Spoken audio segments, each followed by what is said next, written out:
नमस्कार, good morning, आदाब, सत श्री अकाल। एक बार पुनः हमारे चैनल में आप सभी का स्वागत है।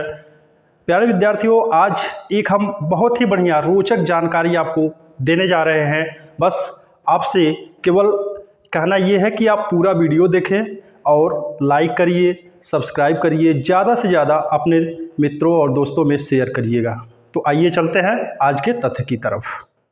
डियर स्टूडेंट्स, आइए आज अध्ययन करते हैं रैखिक समीकरण, जो इंग्लिश में बोला जाता है लाइनर इक्वेशन। ठीक है, देखिए रैखिक समीकरण, ठीक है, रैखिक समीकरण को हिंदी इंग्लिश में आप बोलेंगे लाइनर इक्वेशन।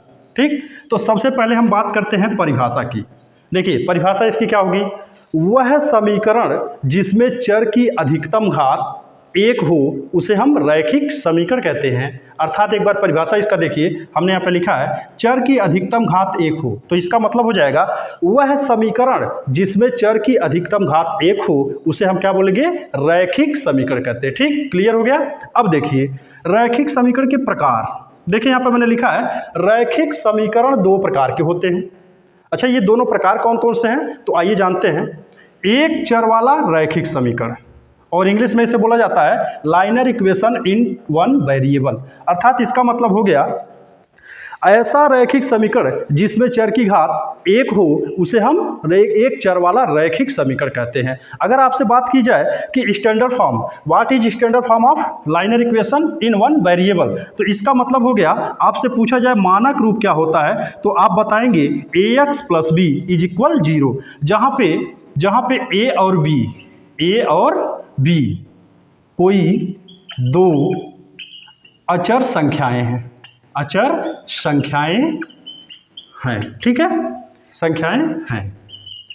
तो एक बार पुनः देखते हैं, अगर बात की जाए एक चर वाले रैखिक समीकरण की, तो आप बताइएगा वह समीकरण जिसमें चर की घात एक हो और केवल एक ही चर हो उसे ही आप क्या बोलेंगे, एक चर वाला रैखिक समीकरण। इंग्लिश में आप बोलेंगे linear equation in one variable. और आपसे बात की जाए कि what is standard form of linear equation in one variable, तो आप बड़े आराम से बताइएगा ax plus B is equal 0, जहाँ पे a और b क्या है, दो अचर संख्याएं हैं। ठीक, क्लियर हो गया। अब हम दूसरे समीकरण की बात करते हैं। तो देखिए दूसरा समीकरण क्या है, दो चरों वाला रैखिक समीकरण। ठीक है, अर्थात इंग्लिश में इसको बोला जाएगा pair of linear equation in two variable. अर्थात कहने का आशय हो गया ऐसा रैखिक समीकरण जिसमें दो चर, स्पष्ट आप देख सकते हैं यहाँ पे x और y दो अलग अलग चर हैं। ठीक है, दो चर हो तथा पेयर का मतलब जोड़ा या आप कह सकते हैं युग्म। ठीक है, तो यहाँ पे अगर बात की जाए स्टैंडर्ड फॉर्म यानी मानक रूप की, तो आप बताइएगा a1x plus b1y plus c1 is equal 0, और दूसरा इसका साथ का जो जोड़ा होगा a2x plus b2y plus c2 is equal 0। तो आप इसे कहेंगे क्या, रैखिक समीकरण युग्म बोला जाएगा। ठीक है, इतना क्लियर हुआ। तो अगर आपसे पूछा जाए what is standard form of liner pair of linear equation in two variable, तो बड़े आराम से बताइएगा आप a1x plus b1y plus c1 is equal 0, और दूसरा क्या होगा a2x plus b2y plus c2 is equal 0, जहाँ पे a1 a2 b1 b2 c1 c2 ये क्या है, अचर संख्याएं हैं। ठीक है, अब देखिए बात यहाँ पे उत्पन्न की जाए कि ये भाई रैखिक समीकरण कितने प्रकार से सरल किए जा सकते हैं, इसकी विधियाँ क्या होती हैं। तो देखिए यहाँ पे चार विधियों का अध्ययन करना हमें। ठीक है, पहला विधि है ग्राफी विधि, अर्थात इसको इंग्लिश में बोलते हैं ग्राफिक मेथड। ठीक है, ग्राफी विधि में क्या होता है भाई, ग्राफी विधि में दिए गए समस्या से, अर्थात कहने का आशय हुआ जो रैखिक समीकरण रहेगा उससे हम ग्राफ खींचेंगे, उसका अध्ययन करके हम ग्राफ खींचेंगे, तो इसको बोला जाएगा ग्राफी विधि। उसके बाद दूसरा विधि आता है जिसको आप कहते हैं प्रतिस्थापन विधि, इंग्लिश में सब्स्टिट्यूशन मेथड कहा जाता है। तो इसमें क्या होता है, किसी दो चर में, जैसे आप देख ही सकते हैं दो चर हैं दिखाई दे रहे हैं x और y, तो इन दोनों चरों में किसी एक के रूप में हम क्या करते हैं, मान ज्ञात करते हैं और फिर रखते हैं। जैसे सपोज दैट यहाँ पर लिखा जाए x plus Y is equal 2, तो आप यहाँ पे x इज इक्वल 2 माइनस इसका ट्रांसफर करिएगा, पक्षांतर करिएगा, तो आएगा आपका 2 माइनस वाई। तो आप यहाँ पे कह सकते हैं x का जो मान है y के पद में आ गया। ठीक है, तो यही होता है प्रतिस्थापन। अब बात करते हैं तीसरे विधि की। तीसरी विधि क्या है भाई, विलोपन, इंग्लिश में बोला जाता है एलिमिनेट मेथड। अर्थात एलिमिनेट का मतलब होता है विलोपित करना। मतलब कहने का आशय हो गया कि यहाँ पे x और y जो देख रहे हैं दोनों चर, आप दोनों समीकरण युग्मों में, उसमें क्या होता है कि आप किसी एक चर को यहाँ पे गायब कर दोगे और इसी प्रकार सॉल्व करके x तथा y के मानों को ज्ञात किया जाता है।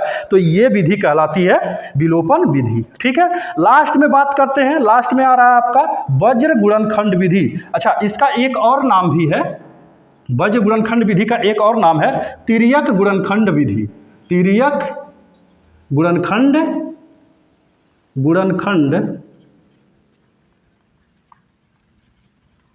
खंड विधि, इंग्लिश में आप बोलते हैं क्रॉस मल्टीप्लिकेशन मेथड, अर्थात शॉर्ट भाषा में CMM कहा जाता है। तो ये चौथी विधि में होता क्या है, तिरछा गुणा करते हैं।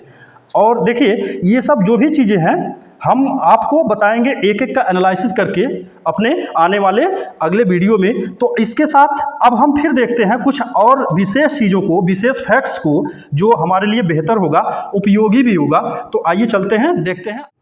देखिए ये दो रेखाएं, जैसे हमने लिया है दो रेखाएं a1x plus b1y plus c1 is equal 0 तथा a2x plus b2y plus c2 is equal 0। अच्छा, ये कोई दो रेखाएं हैं। देखिएगा ये आपके बोर्ड के लिहाज से, बोर्ड की दृष्टि से बहुत इंपॉर्टेंट है तथा अदर लेवल में भी, कंपटीशन लेवल में भी टैली करता है, मिलता है।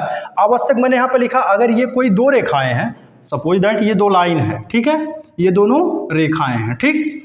तो यहाँ पे मैंने एक शब्द लिखा है आवश्यक प्रतिबंध। प्रतिबंध का मतलब शर्त, यानी दो रेखाओं कब कैसी तीनों अवस्थाएं किस किस चरण से होकर के गुजरती हैं, इन तमाम चीज़ों का अध्ययन करेंगे। तो पहला देखिए, अगर ये कोई दो रेखाएं हैं तो पहला शर्त क्या बनता है, a1/a2 बराबर लिख करके मैंने काट दिया है, नहीं होगा b1/b2। अर्थात इसको पढ़ेंगे आप, a1/a2 is not equal b1/b2।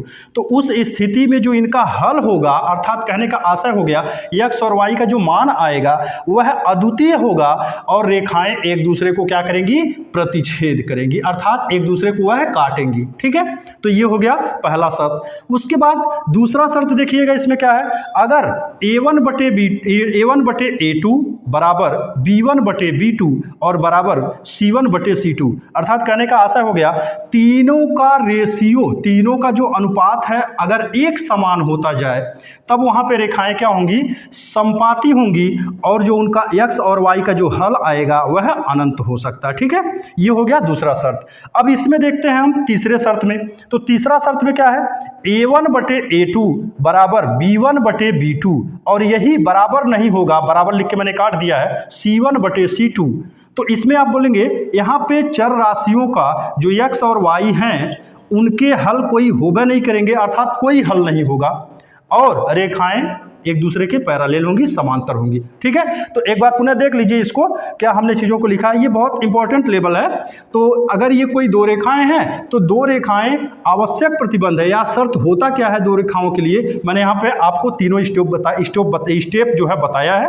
तो आइए इसको थोड़ा सा देख लेते हैं, एक बार पुनः रिफ्रेश कर लेते हैं। a1/a2 इज इक्वल b1/b2, अद्वितीय हल, रेखाएं प्रतिच्छेद करेंगी और a1/a2 is equal b1/b2 is equal c1/c2, रेखाएं संपाती होंगी और ऐसी स्थिति में जो चर राशियां हैं उनके अनंत हल होंगे। तीसरा आपका क्या है, a1/a2 बराबर b1/b2 फिर बराबर नहीं होगा c1/c2 और ऐसी स्थिति में जो x y चर दिख रहे हैं आपको, इनके कोई हल ही नहीं होंगे और हल नहीं होंगे, रेखाएं इस तरह समांतर होंगी। ठीक है, तो आप देखिए, अगर ये वीडियो आप लोगों को अच्छा लगे, आपके समझ जानकारी में अच्छी लगे, बेहतर लगे आपको, तो लाइक भी करिएगा और कुछ कमेंट में लिखते भी रहिएगा कि मैं आपको किस तरह से और आगे पढ़ाता रहूं। ठीक है, लाइक करिए, सब्सक्राइब करिएगा और ज़्यादा से ज़्यादा अपने मित्रों में शेयर करिएगा। हम उम्मीद रखते हैं आने वाले समय में हम आपको अच्छी से अच्छी जानकारी